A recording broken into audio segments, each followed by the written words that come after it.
हाय। फिर से हम लोग प्रतियोगिता दर्पण का राष्ट्रीय 1 मतलब वॉल्यूम 1 अक्टूबर महीना का MCQ का वॉल्यूम 1 कर रहे हैं ना। मतलब जो हम लोग आज राष्ट्रीय का पढ़े हैं, राष्ट्रीय जो हम लोग पढ़े हैं प्रतियोगिता दर्पण का, और जितना दूर तक पढ़े हैं उसका MCQ हम लोग तैयार कर लिए ताकि आपको ज़्यादा तकलीफ़ नहीं हो। डिटेलिंग के लिए आपके पास वीडियो ही हैं, आराम से आप डिटेलिंग देखेंगे, आराम से पढ़ेंगे।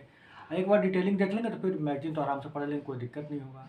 और फिर MCQ कैसे बनाएं तो उसके लिए भी टेंशन नहीं, MCQ तो ऑलरेडी बना हुआ है, तो आराम से बस आपको देखना है और पढ़ना है, बस यही बात बन जाएगा, कोई दिक्कत नहीं होगा। तो ये नया आज से चालू किए हम लोग, ये नया सीरीज है कह सकते हैं MCQ का, कि जो हम लोग डिटेलिंग करेंगे उसका MCQ भी पढ़ेंगे। इसका कारण है कि आने वाला परीक्षा में जैसे बिहार SSC का परीक्षा है, दरोगा का परीक्षा है, या फिर बिहार टीचर का परीक्षा है, और भी बहुत सारा परीक्षा, झारखंड का ही परीक्षा रख लो SSC का है, तो वहाँ पर MCQ बेस्ड रहेगा। तो उसको ध्यान में रखते हुए इम्पोर्टेंट MCQ जो बहुत इम्पोर्टेंट है जहाँ से क्वेश्चन बनेगा, वो यहाँ पर हम आपके लिए क्या किए हैं, इसका संग्रह कर दिए हैं। आपको मेहनत करने की जरूरत नहीं, सिर्फ मेरे साथ बने रहने का जरूरत है ना। तो फिर चलते हैं हम लोग आगे बढ़ते हैं। देखिए पहला क्या है, राष्ट्रीय का ही पढ़ रहे हैं, राष्ट्रीय याद रखिए, राष्ट्रीय का पढ़ रहे हैं हम लोग। 15 अगस्त 2023 को कौन सा स्वतंत्रता दिवस मनाया गया था? ऐसे ही तो क्वेश्चन रहता है बिहार SSC वगैरह में, दे देगा 77वां, 76वां, 78वां, 75वां। एग्जाम हॉल में कंफ्यूज कर जाता है आदमी, है ना। एग्जाम हॉल में कंफ्यूज कर जाता है कौन सा था, गिनना चालू कर दीजिएगा कौन सा था, 47 से लेकर आज तक गिनना चालू कर दीजिए। याद रखना ये 77वां था, ठीक है, 77वां था, एकदम याद रखने का इसको। आगे हम लोग देखते हैं। अनुसंधान नेशनल रिसर्च फाउंडेशन के लिए सरकार 5 साल तक 5 ईयर्स कितना रुपया डोनेट करेगी? डोनेट नहीं मतलब उसके लिए इकट्ठा करेगी, रखेगी, संग्रह करके रखेगी। तो 50,000 करोड़ रुपया। जैसा कि पता ही है कि आजकल भारत स्पेस रिसर्च में यानी कि अंतरिक्ष अनुसंधान में बहुत ज़्यादा ध्यान दे रहा है ना। क्योंकि आने वाला समय में अंतरिक्ष का युग होगा, जिसको अंतरिक्ष वार भी कहते हैं, है ना, स्पेस वार। नीचे जमीन उनमें लड़ाई नहीं होगा, होगा तो स्पेस में लड़ाई होगा। जो स्पेस को कंट्रोल करेगा वो पूरा धरती को कंट्रोल करेगा। इसलिए भारत इस क्षेत्र में बहुत आगे बढ़ना चाह रहा है। इसके लिए क्या कर रहा है, एक अनुसंधान नेशनल रिसर्च फाउंडेशन का स्थापना किया है, और इसके लिए 50,000 करोड़ रुपया 5 वर्ष तक देगा, ताकि रिसर्च का काम भली भांति हो सके। क्लियर? आगे बढ़ते हैं। भारत को विकसित राष्ट्र बनाने का संकल्प कब तक किया गया है? 2047 तक।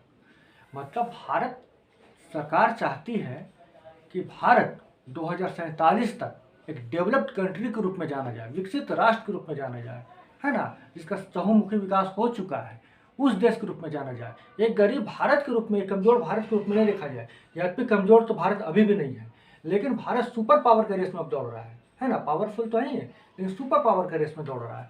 तो 2047 तक भारत को डेवलप राष्ट्र बनाने का संकल्प किया गया है, और उसके लिए प्रयास जारी है। ठीक है, तो डेट याद रखना है, डेट नहीं साल याद रखना है, 2047। क्वेश्चन पूछ सकता है बिहार SSC वगैरह, पूछ देगा, आराम से पूछ देगा, है ना, क्योंकि इसका उल्लेख प्रधानमंत्री मोदी लाल किला से किए हैं, इसलिए प्रश्न बनता है ये सब प्रश्न। आगे देखते हैं हम लोग। PM मोदी अब तक लाल किले से कितनी बार झंडा फहराए हैं? 10 बार। ऐसा ही तो क्वेश्चन पूछता है ना, कितनी बार झंडा फहराए हैं। जैसा कि आपको याद होगा कि पूछ दिया कि नीतीश कुमार कितनी बार मुख्यमंत्री बने हैं, है ना, इसी टाइप का पूछ देता है डेटा बेस्ड क्वेश्चन में, कितनी बार झंडा फहराए है, तो 10 बार आज तक झंडा फहराए है ना। और मनमोहन जी, इसके पहले जो पूर्व प्रधानमंत्री मनमोहन जी थे, उन्होंने भी 10 बार झंडा फहराया था। तो बराबरी किसका है? तो मनमोहन जी के साथ ये बराबरी कर लिए। और अगर कोई पूछ दे दोस्तों कि सबसे अधिक बार झंडा किसने फहराया है, जवाहरलाल नेहरू ने 17 बार। 17 बार झंडा आज तक फहराए वो, है ना। आज तक नहीं, मतलब जब तक वो जीवित रहे तब तक 17 बार वो झंडा फहराए। और उसके बाद श्रीमती इंदिरा गांधी जी, जो भारत की पूर्व प्रधानमंत्री थी, उन्होंने भी 16 बार झंडा फहराया है। ठीक है, तो मोदी जी 10 बार झंडा फहरा चुके हैं। अगले साल देखते हैं 2024 में क्या होता है। अगर बन जाते तो फिर से आगे फहराएंगे, नहीं तो भविष्य देखते क्या होता है। 5वां देखते हैं, लाल किले से पीएम मोदी ने किस नए योजना की घोषणा की है। प्रधानमंत्री ने लाल किला से भाषण देते हुए 15 अगस्त को लाल किला से भाषण देते हुए एक बहुत ही बढ़िया, एक नायाब योजना का शुरुआत किया है। उसका नाम है विश्वकर्मा योजना। याद रखिएगा, बहुत इंपॉर्टेंट क्वेश्चन है। बिहार एसएससी होने वाला, दरोगा होने वाला है, या आने वाला कोई भी एग्जाम होने वाला है, ये क्वेश्चन पूछेगा ही पूछेगा, क्योंकि इस योजना का घोषणा लाल किला से किया गया है, प्रधानमंत्री के द्वारा किया गया है। इसको कम इंपॉर्टेंट मत समझिएगा, एकदम इसको याद रखिएगा, विश्वकर्मा योजना। ठीक है, और इसको कब लागू किया जाना था? तो इसी बार विश्वकर्मा जयंती से इसको लागू किया जाना था। क्लियर? इसको याद रखना, विश्वकर्मा योजना। ये किसके लिए है? तो ये आपका बढ़ई लोगों के लिए है और लोहार लोगों के लिए है। बढ़ई जो लकड़ी के कार्य में निपुण है, और लोहार जो लोहा के कार्य में निपुण है। क्लियर? तो बढ़ई और लोहार के लिए। ठीक है, एमसीक्यू याद रखना आपको। अगला क्वेश्चन क्या है, किस कानून से संसद सदस्यता रद्द होती है? बहुत इंपॉर्टेंट है, बहुत ज़्यादा इंपॉर्टेंट है।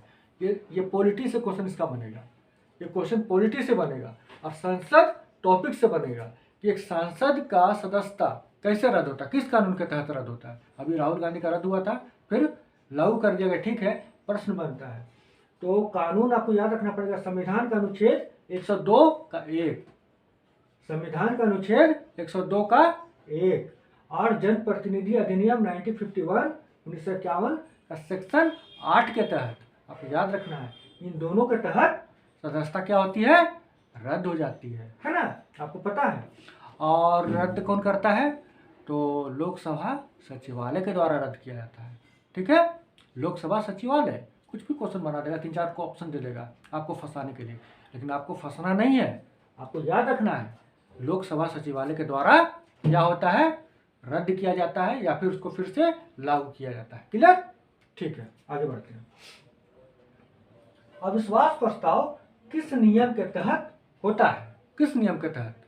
अभी हाल ही में मोदी गवर्नमेंट के विरुद्ध विपक्ष दलों के द्वारा, है ना, अविश्वास प्रस्ताव लाया गया था।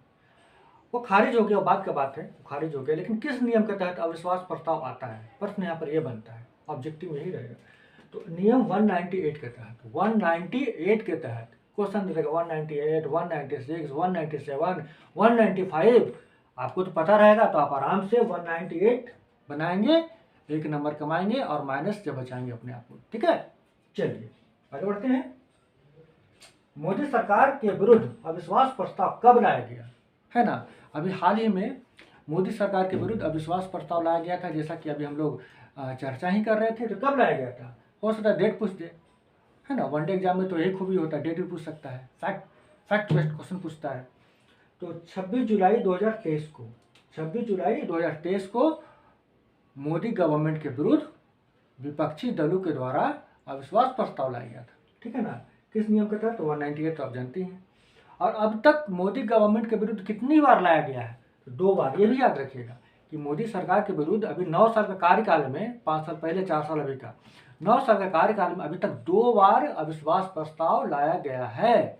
ये भी आप अच्छी तरह से जान लीजिए, फैक्ट बेस्ड क्वेश्चन है, पूछ देगा, है ना।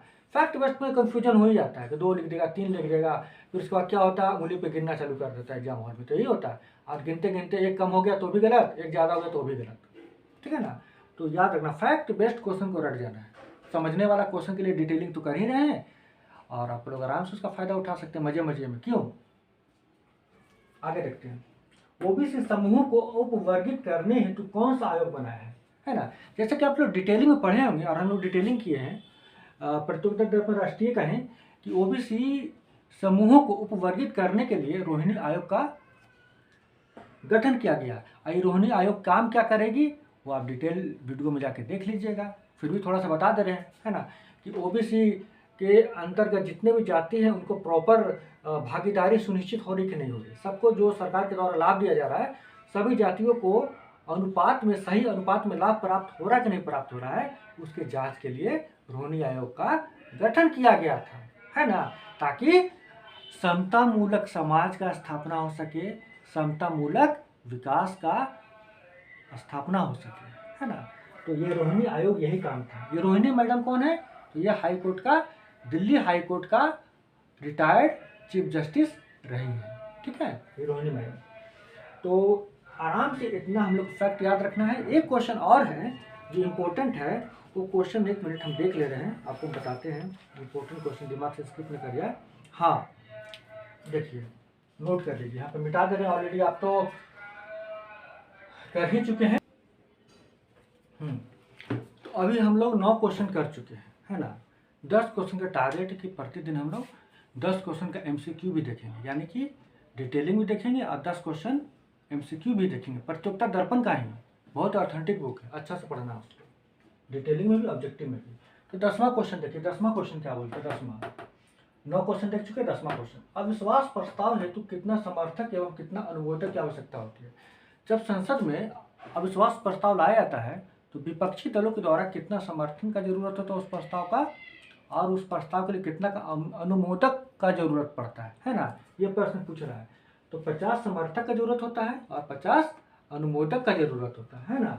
तो इस तरह से हम लोग जान चुके हैं, और आज से हम लोग जो सीरीज शुरू की हैं वो जुड़े रहिए, बहुत ज़्यादा लाभ होने वाला है आने वाला एग्जामों में, आप देखिएगा बहुत ज़्यादा लाभ होगा। और इसी कामना के साथ अब तक के लिए विदा लेते हैं, गुड बाय।